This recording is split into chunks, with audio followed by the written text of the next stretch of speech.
Continuamos. Esto es Enfoque Matinal y qué bueno que nos reunimos para entrevistar al director de Impuestos Internos, el señor Magín Díaz. Esto es una especie de rendición de cuentas no declarada. Resulta que ha llegado el momento de explicar a la ciudadanía cómo le fue a Impuestos Internos, qué hizo y sobre todo, qué va a hacer en lo que es el año 2020. Muchísimas gracias, director, por aceptar la invitación. Gracias a ustedes, estamos a la orden.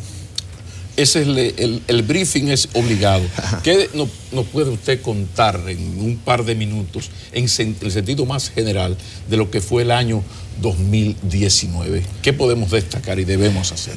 Bueno, tú tuviste la semana pasada, hicimos básicamente eso, una actividad de rendición de cuentas con comunicadores, que ya es una costumbre cuando termina el año.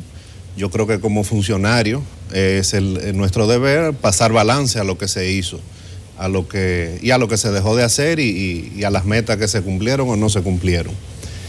Y yo creo que el año pasado, en términos de recaudaciones para la DGI, fue bastante bueno. Las recaudaciones crecieron un 12%. Y eso significa en términos de dinero que recaudamos 483 mil millones de pesos.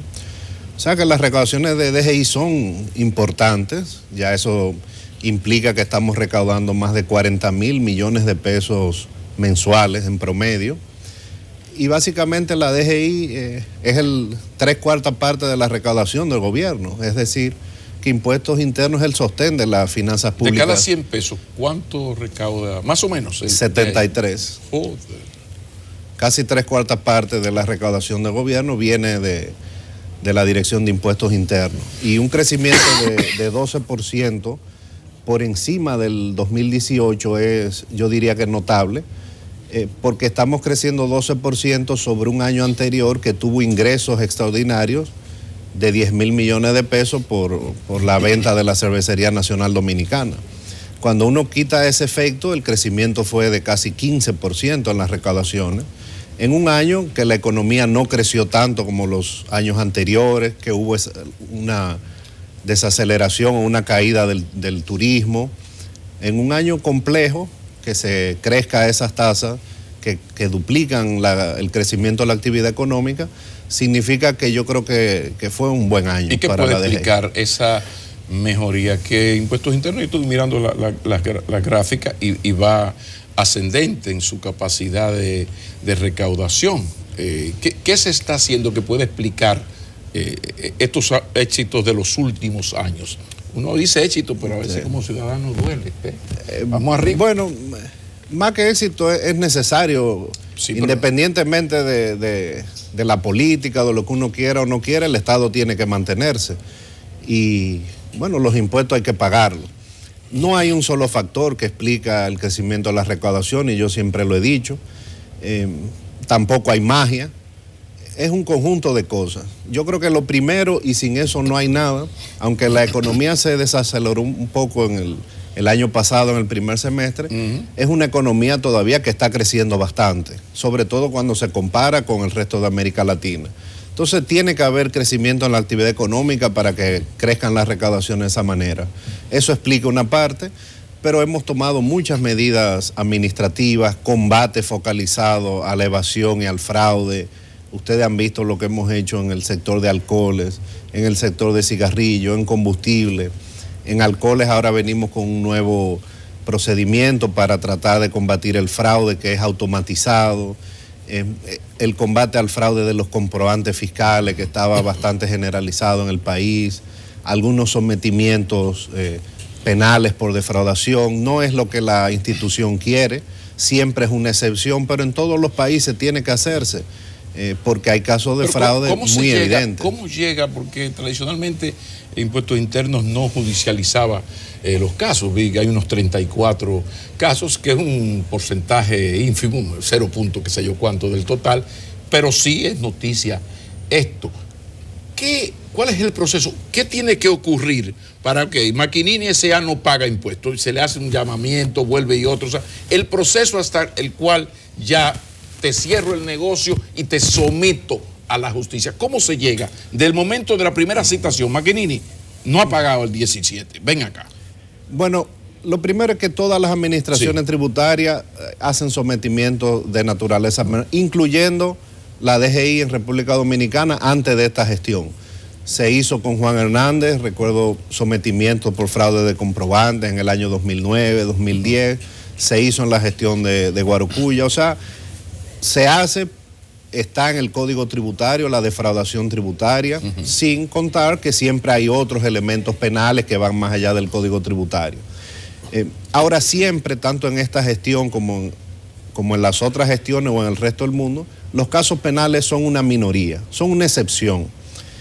Yo presenté en la actividad qué porcentaje aproximadamente representan los casos penales. Y de más de 10.000 casos en disputa que hay en los tribunales administrativos, en vía administrativa, se han sometido unos 34. Eso da menos del 0.3%. Pero en esos 34, escúchame, imagínate, está el de Tremol Payano, que precisamente cumple un año ahora en enero. ¿Hay algún acuerdo o eso definitivamente quedó a nivel de la justicia? Bueno, todavía está a nivel de la justicia, no ha habido un acuerdo. En las próximas semanas se reinicia el proceso. Ustedes saben que la justicia tiene plazos. El próximo mes ahí está el plazo de presentación de acusación por parte del Ministerio Público. Fíjense que quien ya persigue el tema penal no es la DGI, es el Ministerio Público. O sea, pero no hubo acuerdo, porque existía esa posibilidad. Siempre existe la posibilidad y obviamente las puertas siempre están abiertas, los representantes nuestros, los abogados, siempre están en contacto con las contrapartes para ver si se llega a un acuerdo. Algo de la eficiencia recaudatoria, la facturación electrónica, eso era un piloto. Pero antes de la facturación electrónica es importante retomar lo que dijo Pablo, de cuál es el proceso, porque toma tiempo y es una vía excepcional. Como yo dije, 30 o 34 casos de más de 12.000 que están en la vía administrativa. Ahora, ¿cuál es el proceso? Si hay una determinación de impuesto con la cual McKinney asociado no está de acuerdo, eso, el 99.7% de los casos se va por la vía administrativa. La DGI no hay forma de que la mayoría de los casos sean por la vía penal. Que, reitero, no es la DGI, ya la DGI pone en conocimiento, participa, pero es el Ministerio Público el que tiene, digamos, el monopolio de la persecución de tipo penal. Ahora, la DGI para encontrar pruebas o armar el caso tiene que fiscalizar la empresa, mandar los auditores, recabar las pruebas, poner los abogados especialistas en ese tema que la DGI tiene, los fiscales que tiene asignado a trabajar un caso.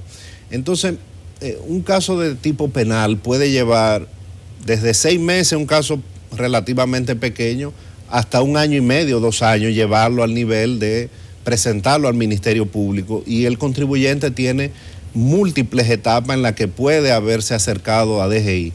Entonces la DGI somete de manera penal, junto con el Ministerio Público, solo casos de grandes fraudes, esquemas de asesores con comprobantes fiscales, cuando ya ve que no hay forma de llegar a un acuerdo que sea razonable, dada la magnitud de la defraudación.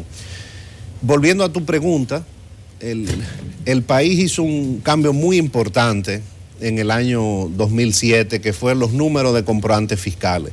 Ese fue un avance gigantesco que se notó en las recaudaciones, porque ahí ya por primera vez la DGI tenía el rastro de cada transacción que se hacía en el país. Ahora, 10 años después, pues iniciamos una reforma de los comprobantes fiscales.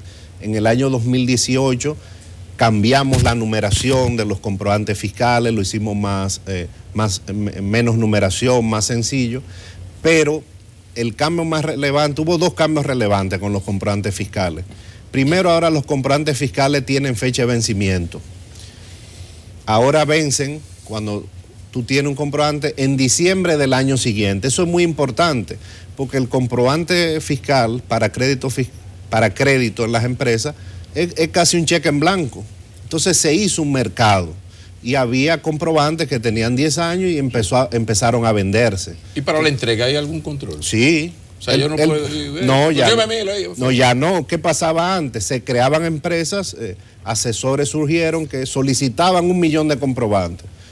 Bueno, y se le daban en algunos casos, pero ahora no. Ahora se hace por un panel de riesgo. Por ejemplo, si usted usó 1.000 comprobantes el año pasado, levanta sospecha que usted pida 10 millones este año. Bueno, algo está pasando. Ahora, si usted usó 1 millón y pide 1.100.000, automáticamente se le dan.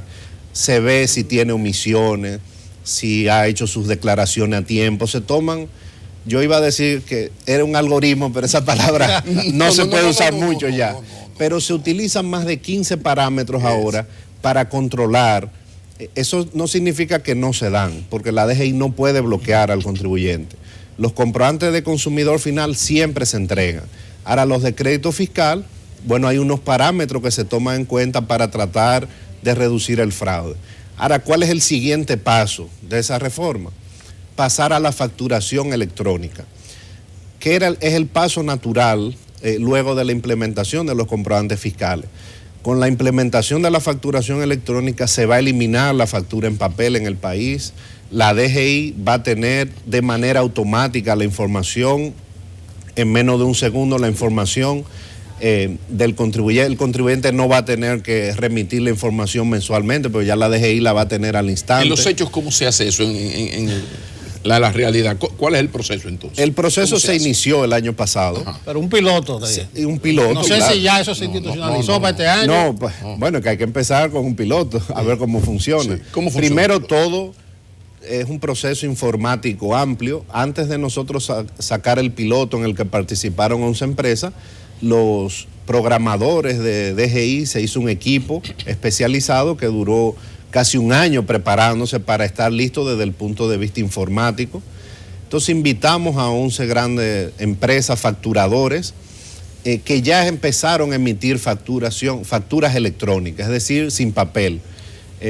Sacamos este mes la norma que regula los comprobantes electrónicos y ahora gradualmente se van a ir incorporando grandes empresas. Esto es un proceso que va a trascender una gestión de la administración tributaria. Por ejemplo, en Chile, que fue el primer país, el proceso tomó 14 años. 14 años. Obviamente los países han ido aprendiendo. Hay otros países que tomó 10 años, generalizarlo a todos los contribuyentes. En otros países ha durado 5 años. Entonces, un proceso de largo plazo. De más grande a más chiquito. Sí, generalmente así se va. La DGI está trabajando en una plataforma también para que los pequeños tengan acceso a los software de manera gratuita. O sea, es un proceso que va a tomar varios años, pero yo creo que vamos encaminados. Y una de las razones es que nosotros siempre llegamos tarde a hacer reformas. Entonces, estamos viendo qué ha fallado en otros países y aprendiendo de los países. La factura electrónica está en casi todos los países de América Latina. Hemos aprendido lo que ha pasado en Chile, lo que ha pasado en México, en Uruguay, que fue muy exitoso, lo hizo bastante rápido, un país más pequeño, es diferente, en Perú, en Colombia. O sea, estamos viendo qué ha pasado, aprovechando la experiencia y viendo cómo es que se va a implementar en el país. Hay para el 2020, nos decías el viernes, 3 proyectos. Uno de esos es la facturación electrónica, pero hay uno que pido información porque la palabrita se las trae, la trazabilidad. Es una cosa, trazabilidad. Ya lo del régimen simplificado de tributación se entiende un poco mejor, pero hablemos de esos otros 2 proyectos. Trazabilidad, ¿en qué consiste? ¿Qué es eso? Y la opción que uno tiene de inscribirse en el régimen simplificado de tributación. Mira, siempre hay en todo el mundo mucha evasión y fraude con los alcohol y los cigarrillos. Eso es un problema mundial. Ahora, ¿cuál era el marco legal de control? Tenía 50 años. Sellos, fácilmente. Fíjense que cuando usted compraba algún tipo de alcohol o cigarrillo, tenía unos sellitos. Eso tiene 50 años. Entonces, nuevamente llegamos tarde, pero llegamos. Vamos a aprender lo que han hecho otros países exitosos donde hay mucho fraude en alcoholes y cigarrillos, que es el caso nuestro. Entonces, ¿cuál es el método más moderno? Bueno, la trazabilidad automatizada, de manera tal que ahora, por ejemplo, usted va a tener una aplicación que puede bajar en su celular como consumidor y usted va a poder chequear si una botella de alcohol pagó sus impuestos y si está en el mercado correctamente, porque la marcación va a ser inteligente. Ya el año pasado se licitó hubo una licitación internacional coordinada por el Programa de las Naciones Unidas para el Desarrollo. Se escogió una de las empresas con más experiencia en el mundo para este tema de la trazabilidad, y ya estamos en el proceso de implementación. Ya en las principales líneas de los productores locales de alcoholes están las computadoras, las máquinas, y a partir, yo entiendo que de finales de febrero, principios de marzo, empezarán en el mercado a salir las botellas marcadas de manera inteligente. Pero eso implica lo del fraude también, lo de que sea auténtica. Claro. Botella, que eso sí es grave, un romo falsificado. Claro. ¿No entiendes? Con Si, eso no se juega. si usted chequea y cumple, sí, entonces ya usted sabe que esa botella entró al mercado de manera correcta. Estamos trabajando ahí con Proconsumidor también para evitar eso. O sea, hablando de palabrita sonora, hay otra, sincerización. En este caso, sincerización patrimonial. Dijiste que en tu intervención con los medios de comunicación, que una de las razones por las cuales las recaudaciones estuvieron por debajo fue que no se aprobó el proyecto de sincerización patrimonial. ¿De qué es lo que estamos hablando y qué va a aportar eso a la DGII? Bueno, aquí hubo un cambio de regla muy grande. Trascendental, diría yo, que fue la aprobación de la nueva ley de lavado de activos en el año 2017. Eso es un cambio de regla muy grande, porque, por ejemplo, en esa ley, la nueva ley de lavado puso como un delito precedente de lavado el fraude tributario, la defraudación. O sea, si usted hace defraudación tributaria, es un delito precedente de lavado. Y la sincerización no iba primero, una especie como de gracia antes de yo apretarte. Deben ir al menos paralelamente. Y eso es lo que ha pasado en otros países, porque el cambio de la ley de lavado ha sido una tendencia mundial por los nuevos cambios que ha habido de organización, de la parte financiera mundial, etcétera. Para cumplir con esos requerimientos internacionales, la mayoría de los países cambió su ley de lavado. Ahora, lo que uno vio es que en todos los países, de manera paralela, se hizo una ley básicamente es una amnistía patrimonial. Y aquí se sometió al Congreso hace ya 1 año y 4 meses. En el presupuesto del año pasado estaba, ya que iba a estar vigente durante todo el 2019. Es muy difícil predecir cuánto dinero va a dar, porque es voluntario. Usted va a sincerizar, a elevar su patrimonio, pagar una pequeña tasa por eso. ¿En qué va a consistir esto si se aplicase? Ok, yo me quiero sincerizar. Bueno, muchas. Para allá. Sí, ¿Qué se va a hacer? Generalmente esto es para grandes contribuyentes que tienen patrimonio, que tienen propiedades, que tienen dinero, que no lo han declarado en DGI. Entonces ahora usted va a poder, con esta ley, es una amnistía, usted va a poder ir a declarar. Usted puede hacerlo ahora, pero va a pagar el 25 o el 27%. Con esa ley se pagaría un 3%. Un 3%. Un 3%. Qué raro que los sectores grandes que usted dice no ayudaron a que se aprobara ese proyecto. Yo creo que sí ayudaron. La Comisión de Hacienda del Senado ha hecho una excelente labor, escuchó diferentes propuestas del sector empresarial y del gobierno. Y yo creo que de hecho ya aprobó una versión que me parece bastante buena, pero la idea es esa, la idea es, si usted tiene propiedades que están a nombre de otra persona, la quiere transferir a su nombre, usted lo puede hacer pagando una tasa reducida durante un periodo. Esas leyes generalmente tienen una vigencia, creo que en este caso se puso 1 año. Y te conviene hacerlo porque tengo la ley de activos aquí en la mano, te voy a partir en 2. Eso podría ser antes de mayo, por ejemplo, enero, febrero, marzo. Bueno, ya el Senado la aprobó. ¿Qué es lo que falta? Que la apruebe la Cámara de Diputados. Y de ahí se promulga. Y de ahí ya, exactamente. Ahora, yo creo que es una ley necesaria, dado el cambio de regla que hubo. Claro. El régimen de simplificación de tributación que pasamos y no quiero que lo dejemos, ¿en qué consiste? ¿Les ha gustado al contribuyente? ¿Se han inscrito muchos? ¿Cómo y en qué consiste, por favor? Bueno, yo siempre empiezo diciendo que esto no es algo innovador. Innovador fue cuando se hizo en el año 2007, que se hizo el procedimiento simplificado. Ahora, ¿por qué surgen estos regímenes? Luego de muchos años, los expertos en tributación en el mundo entero se dieron cuenta que hay un segmento de contribuyentes que requiere un régimen más simple. Y empezaron a surgir en los años 70, en los años 80, regímenes dirigidos a la pequeña y mediana empresa, a la microempresa, al pequeño contribuyente, que tengan menos formulario que llenar, en vez de pagar el impuesto mensual que se paguen un par de cuotas al año. Estos regímenes no son para recaudar mucho dinero. Son para ayudar, para facilitar, y para hacer un tránsito. Aquellos pequeños que van creciendo van tomando experiencia. Entonces en el país no había tantos contribuyentes, no hubo esa gran demanda por el programa. Puede haber habido muchas razones.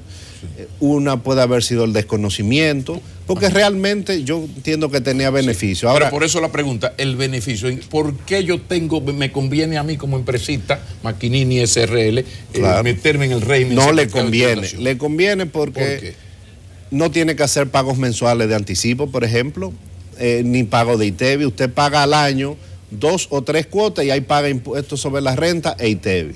Es el primer beneficio. El segundo beneficio es que una empresa normal tiene que llenar muchas declaraciones mensuales, para lo cual probablemente tiene que contratar un contador, no lo puede hacer, mientras que ya con esos dos beneficios es muy grande, y pasa también a la formalidad. Hay empresas que no le compran a micros o pequeños empresarios, bueno, porque no son parte del régimen, no quieren estar en el régimen normal. Pero estando en el régimen formal, ¿uno puede cambiar la empresa al simplificado? Sí, claro. ¿Y hay beneficios? Nosotros a la fecha se han acogido al nuevo régimen, unos 14,000 contribuyentes. Una parte viene del régimen anterior y otra parte son los nuevos que están solicitando. Estamos recibiendo unas 1,000 solicitudes semanales de pequeños contribuyentes, pero además, si usted está en el régimen normal y aplica, usted puede cambiar. Y nosotros internamente hemos identificado que hay más de 30,000 contribuyentes que pueden beneficiarse de pertenecer al régimen simplificado y por alguna razón no han cambiado.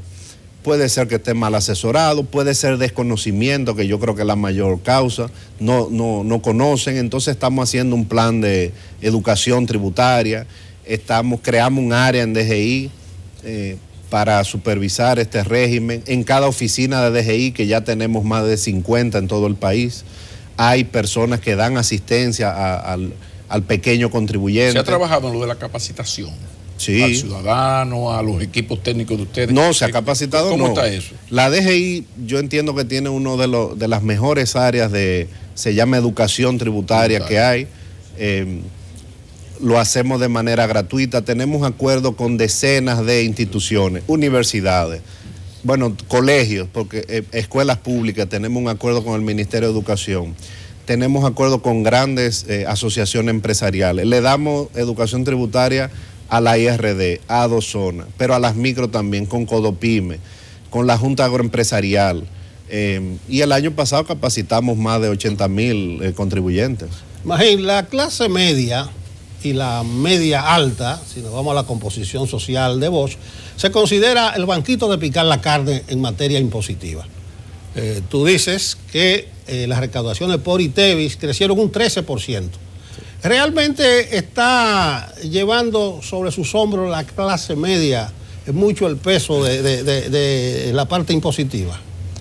Sí, eso tiene varias razones, pero la principal es que las personas de clase media o media alta son asalariados, y a los asalariados se les retiene el impuesto. Entonces es mucho más difícil evadir para alguien que ya le entregan su pago neto de impuestos.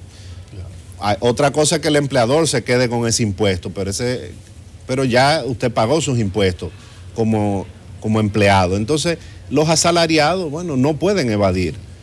Entonces, uno de los problemas acá es que se recauda poco impuesto sobre la renta de las personas físicas que no son asalariados. El año pasado creció mucho esa partida, estamos haciendo un trabajo grande, va a tomar tiempo. En los países desarrollados, esa prácticamente es el rubro que más crece, que más impacta la recaudación, el impuesto sobre la renta a las personas físicas. Y los impuestos progresivos, que son los que pueden aminorar esa carga, que paguen los más ricos un poco más, crecieron bastante el año pasado. O sea, estamos haciendo un esfuerzo, pero toma tiempo.